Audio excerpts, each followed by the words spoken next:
আসসালামু আলাইকুম। ২০২৫ সালের আইপিএল এর শর্টলিস্ট প্রকাশিত হয়েছে, যেখানে বাংলাদেশ দলের সৌভাগ্যজন ১২ জন প্লেয়ার রয়েছে। কোন সে ১২ জন প্লেয়ার, কবে কিভাবে নিলাম অনুষ্ঠিত হবে সে বিষয়গুলো নিয়ে এই ভিডিওতে আলোচনা করতে চলেছি। প্রথমত, আইপিএল বাংলাদেশ নয়, শুধু গোটা বিশ্বের জন্য, ক্রিকেট প্রেমীদের জন্য একটা বড় টুর্নামেন্ট এবং আইসিসির টি-20 বিশ্বকাপের পরই আসলে আইপিএল এর অবস্থানটা বলা যায়। এই আইপিএল টাকার ঝনঝনানি, বড় বড় টাকার অ্যামাউন্টে প্লেয়াররা খেলা করে থাকে। এই কারণে আইপিএল এর প্রতি আসলে বিদেশি প্লেয়ারদের একটা আলাদা ঝোঁক আছে, ভারতীয় প্লেয়ারদের তো আছেই। নভেম্বরের শেষের দিকে সৌদি আরবে এবার ২০২৫ সালের আইপিএল এর ড্রাফট অনুষ্ঠিত হবে। সেখানেই আসলে মূলত কপাল খুলবে বিভিন্ন দেশি বিদেশি এবং ভারতীয় প্লেয়ারদের। শর্টলিস্টে সর্বমোট ৫৭৪ জন ক্রিকেটারের নাম প্রকাশিত হয়েছে, যার ভিতরে ৩৬৬ জন ভারতীয় এবং ২০৮ জন বিদেশি। সেই ২০৮ জন বিদেশির তালিকায় বাংলাদেশের রয়েছেন ১২ জন। আমরা জানি এর আগে আসলে বাংলাদেশের হয়ে মুস্তাফিজ, সাকিব আল হাসান, লিটন কুমার দাস বিভিন্ন সময়ে তারা কিন্তু আইপিএল কাঁপিয়েছেন এবং তাদের ভিত্তিমূল্য দেওয়া হয়েছে। আসুন দেখে নিই তাদের ভিত্তিমূল্য কত, আর সেই ১২ জন সৌভাগ্যবান শর্টলিস্টেড প্লেয়ার বাংলাদেশি কারা কারা। প্রথমত, ২ কোটি টাকার ভিত্তিমূল্যে বাংলাদেশের একজন প্লেয়ার শুধুমাত্র চান্স পেয়েছেন, তিনি হলেন মুস্তাফিজুর রহমান। কাটার মাস্টার গত বছর কিন্তু আইপিএল কাঁপিয়েছিল চেন্নাই সুপার কিংসের হয়ে, তবে চেন্নাই কিন্তু এবার মুস্তাফিজকে ছেড়ে দিয়েছে।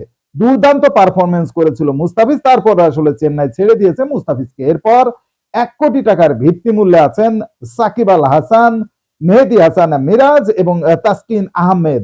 অলরেডি তাসকিনকে নিয়ে কিন্তু কথা শোনা যাচ্ছে যে তাসকিন নাকি কেকেআর এর হয়ে খেলবেন, প্রায় এমনটাই আর কি কানা ঘোষা পাওয়া যাচ্ছে। শেষ পর্যন্ত দেখা যাক কি হয়। এর পরের যে তৃতীয় গ্রেডের ভিত্তিমূল্য, সেটা হলো ৭৫ লক্ষ টাকা। এই ৭৫ লক্ষ টাকায় বাংলাদেশ দলের হয়ে শর্টলিস্টেড প্লেয়াররা হলেন রিশাদ হোসেন, লিটন কুমার দাস, তাহিদ হৃদয়, শরীফুল ইসলাম বাহাতি পেসার, তানজিম সাকিব, শেখ মেহেদী হাসান, হাসান মাহমুদ এবং নাহিদ রানা স্পিড স্টার। সব থেকে বড় ব্যাপার, নাহিদ রানা হাইলাইটস এসেছেন কিন্তু লাস্ট যে ভারত সফর বাংলাদেশ দল গেছিল সেই জায়গা থেকে টেস্টেও দুর্দান্ত বল করেছেন নাহিদ রানা।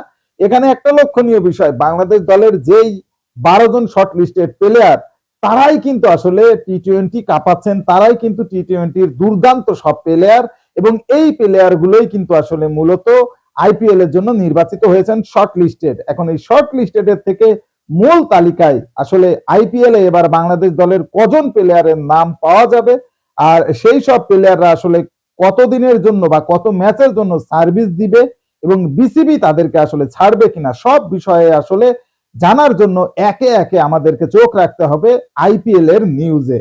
তবে একটা বিষয় জানিয়ে রাখি, সেটা হলো বাংলাদেশ দলের বেশিরভাগ প্রবলেম হচ্ছে, সেটা হলো তারা দল পায়, দল পেয়ে খেলতে পারে না। কারণ বিসিবির পক্ষ থেকে আসলে তারা নমিনেশন পায় না ম্যাচ খেলার জন্য, এবং বিসিবি তাদেরকে ছাড়ে না, এনওসি দেয় না। এনওসি না দেওয়ার কারণেই কিন্তু আসলে বাংলাদেশ দলের প্লেয়াররা পুরো সময় জুড়ে আইপিএল এ সার্ভিস দিতে পারে না।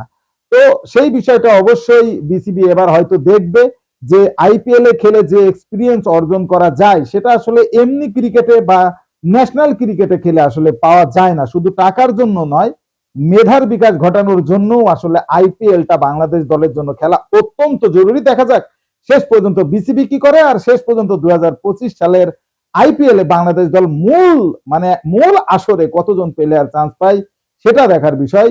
একটু চোখ রাখতে হবে আমাদের নভেম্বরের শেষের দিক পর্যন্ত। স্পোর্টস এর সর্বশেষ আপডেট জানতে স্পোর্টস চ্যানেলটি এখনই সাবস্ক্রাইব করে বেল আইকন বাজিয়ে দিন। ধন্যবাদ।